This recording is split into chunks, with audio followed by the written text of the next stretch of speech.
that the soul in the body of a person doesn't die. Ibn Taymiyyah rahimahullah says the soul never dies. It only tastes death. What dies is the actual body. And there is the word of taste.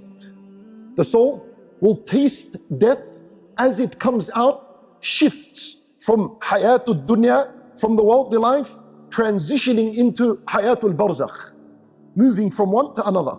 That's all.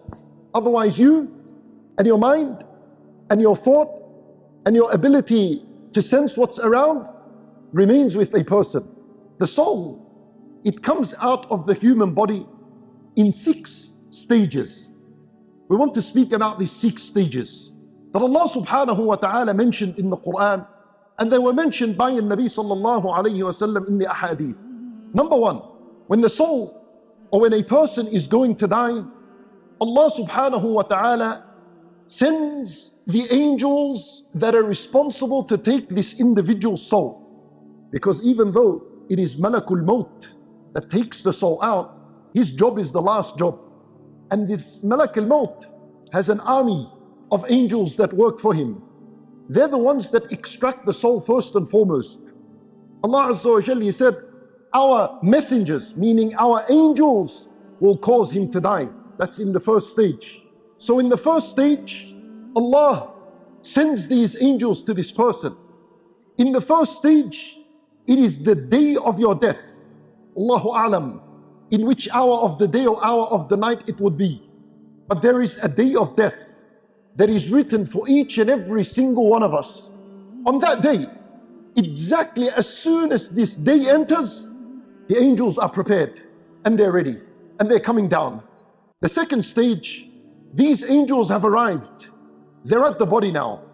The second stage is the collection of the soul from the body. So the angels begin by extracting the soul from the tip of the toes. And as a result, the toes go cold and numb. And the soul is being pulled out upwards. So now it's collected from the foot. And it's collected from the shin. And it's collected from the knees. And a person begins to feel coldness and numbness in his feet.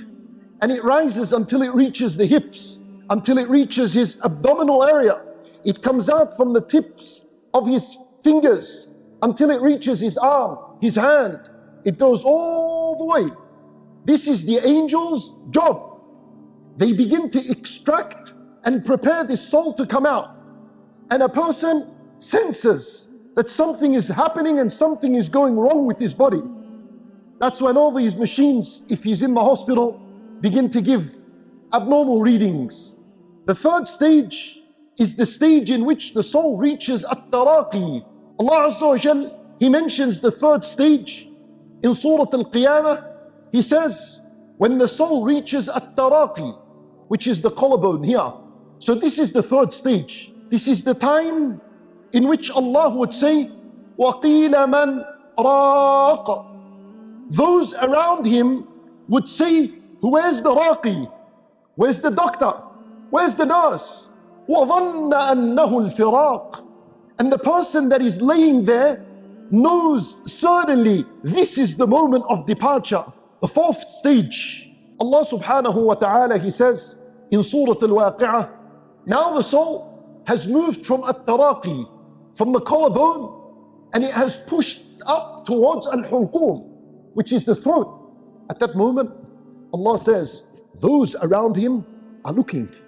There's nothing else they could do other than look at him.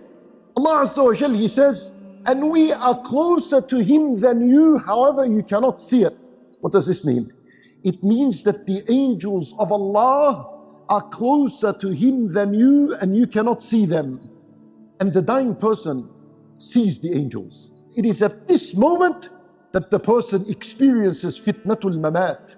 This is the worst of the stages. This is the painful stage. This is the most difficult stage. And that is when a shaitan will have the last battle with you. He will use all his energy he has and all his skill to cause you to doubt Allah and His Messenger and Islam. The fifth stage, and this is now the extraction of the soul. And this is the job of Malakul Maut, the big boss. This is his job now. The final stage, Allah Azza wa Jal mentioned in Surah Al-Nazi'at, two situations. Malak al-Maut ripping out the soul from this body. وَالنَّاشِطَاتِ نَشْطًا is an-nasht. An-nasht is to undo a shoelace effortlessly. That's how the believer's soul is extracted, whereas the disbeliever's soul, it is ripped out